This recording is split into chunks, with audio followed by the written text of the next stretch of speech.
টেকনিশিয়ানদের microphone লাগানোর কৌশল এক একজনের এক এক রকম। কেউ মাইক্রোফোন তার দিয়ে লাগায়, কেউ আবার সোল্ডারিং করে লাগায়। তবে সবচেয়ে ভালো হচ্ছে আপনি যদি মাইক্রোফোনটা আগে যেভাবে ছিল ওভাবে লাগিয়ে দিলেই কিন্তু সবচেয়ে বেটার হয়। মাইক্রোফোন তার দিয়ে লাগালে অনেকগুলো সমস্যা দেখা দেয়, বিশেষ করে যদি কোনো কারণে লজিকটাতে আবারও কাজ করা লাগে, ধরুন চার্জিং পোর্ট চেঞ্জ করা লাগে বা লজিকে কোনো কাজ করা লাগে, অনেক ক্ষেত্রে দেখা যায় তারগুলো ছুটে যায়। সবচেয়ে ভালো পদ্ধতি হচ্ছে প্রথমত মাইক্রোফোনটাকে সোল্ডারিং করে নেবেন। মাইক্রোফোনটাকে সোল্ডারিং করার সময় অবশ্যই টেম্পারেচারের দিকে খেয়াল রাখবেন, অতিরিক্ত টেম্পারেচার দেওয়া যাবে না এবং কি আয়রনটাকেও বেশি টাচ করা যাবে না মাইক্রোফোনে, সেক্ষেত্রে কিন্তু মাইক্রোফোন নষ্ট হয়ে যেতে পারে। মাইক্রোফোনের লাইনটাকে ভালোভাবে সোল্ডারিং করার পর যেখানে আমরা মাইক্রোফোনটা বসাবো সেই জায়গাটাকে ভালো করে হিট দিতে হবে। সেখানের রাঙগুলো গলে যাওয়ার সাথে সাথে মাইক্রোফোনটার সাথে সাথে বসিয়ে দিতে হবে। এভাবে করে বসালে 99% সম্ভাবনা আছে মাইক্রোফোনে কোনো প্রকার সমস্যা হবে না বা অ্যাকুরেটলি কাজ করবে। আরেকটা পদ্ধতি হচ্ছে মাইক্রোফোনের চারপাশে যদি সোল্ডারিং করার জায়গা থাকে তাহলে যেখানে মাইক্রোফোনটা বসাবেন সেখানে মাইক্রোফোনটা বসিয়ে সুন্দরভাবে সাইডে এভাবে আয়রনটা ধরলে সাথে সাথে মাইক্রোফোনের নিচের যে রাঙগুলো থাকে সেগুলো গলে গিয়ে মাইক্রোফোনটা সুন্দরভাবে বসে যাবে।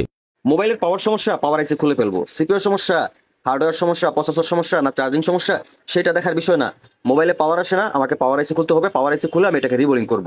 রিবোলিং এখন বর্তমান রিবোলিংটা এত এক কমন হওয়া হয়েছে বর্তমান বাজারে যে আপনার দেখা যেতেছে শতকরা 99% টেকনিশিয়ান কিন্তু ভালোভাবে আইসিগুলো খুলে রিবোলিং করতে পারে। এটা কোনো বিষয় না, তার জন্য এটা একদমই ডাইলবাত, এটা একদম সহজ, এটা কোনো কাজেই আসে না।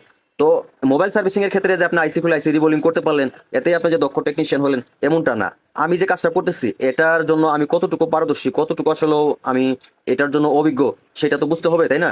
আমি প্রবলেম শুনলাম না, বুঝলাম না, প্রবলেমটা কোথা থেকে হলো সেটাও দেখলাম না, আমি কি করলাম, পাওয়ার আইসিটা খুলে ফেললাম। তো একটা মোবাইলে বর্তমান যে আপনার স্মার্ট যে অ্যান্ড্রয়েড মোবাইলগুলো শতকরা 99% মোবাইল দেখা যায় আপনার চার্জিং ইস্যু থেকে মোবাইলের সমস্যাগুলো হয়ে থাকে। আমি বর্তমান যেটা পাচ্ছি সেটা নিয়ে কথা বলতেছি। তো শতকরা 99% মোবাইলে যদি চার্জিং ইস্যু থেকে আপনার পাওয়ারের সমস্যা হয় সেই ক্ষেত্রে তো আপনাকে তাহলে পাওয়ার আইসি তো কাজ করতে হবে না, আপনাকে কাজ করতে হবে কোথায়, যে আপনার চার্জিং এর সেকশনে চার্জিং থেকে আপনার দেখা যাচ্ছে সঠিকভাবে যে আপনার ব্যাটারি আউটপুট ইনপুট, ঠিক আছে, আপনার নেগেটিভ পজিটিভ এগুলো সঠিকভাবে দিচ্ছে না, যার বিধে মোবাইলটা চালু হচ্ছে না। তো আমি সেগুলো দেখলামই না, আমাকে কাস্টমার এসে বললো যে ভাই মোবাইলটাতে পাওয়ার আসে না, আপনার পাওয়ারের সমস্যার সমাধান করে দেন। আমি দাপ করে অমনিতেই আইসিটা খুললাম, আইসিটা খুলে সুন্দর করে পরিপাটি একদম বিশেষ টেকনিশিয়ান হিসেবে আইসিটা খুলে রিবোলিং করে বসালাম। বসানোর পরে কি, যে লাও সেই কদু, মানে কি মোবাইল চালু হচ্ছে না। আসলে তো আমি প্রবলেমটা ধরতে পারিনি, তাহলে মোবাইলটা চালু হবে কেমনে? তো আমি বলবো যে আপনারা প্রত্যেকটা কাজ করার পূর্বে ভালো করে আগে সমস্যাটা ফাইন্ড আউট করেন, সমস্যাটা ধরেন, তারপর আইসি রিবোলিং এর কাজগুলো করবেন। আইসি রিবোলিং বর্তমান এতটাই সহজ হয়েছে যে আপনি একদমই মোবাইল সার্ভিসিং এর কাজের প্রতি আপনার যদি একদমই অভিজ্ঞতা না থাকে সেক্ষেত্রে আপনি চাইলে কিন্তু এই আইসি গুলো রিবোলিং করতে পারবেন কোনো রকম ঝামেলা ছাড়া। মাত্র 1 ঘন্টার ট্রাই আপনি কিন্তু এই কাজগুলো করতে পারবেন। এবং একদমই নতুন যারা আমার এই ভিডিওটা দেখবেন আজকে আইসি রিবোলিং এর, আপনারা 2টা স্টেপে কাজগুলো করতে পারবেন। আইসি রিবোলিং এর কাজ কিন্তু আমি বরাবর বলে দিচ্ছি, এটা একদম সহজ কাজ। আপনি 2টা ওয়ের মাধ্যমে আইসি রিবোলিং এর কাজগুলো শিখতে পারবেন। এক হচ্ছে আপনি ডেট পুরাতন যে বোর্ডগুলো আছে সেই বোর্ড থেকে আইসি গুলো খুলে ভালো করে রিবোলিং করে বসানোর চেষ্টা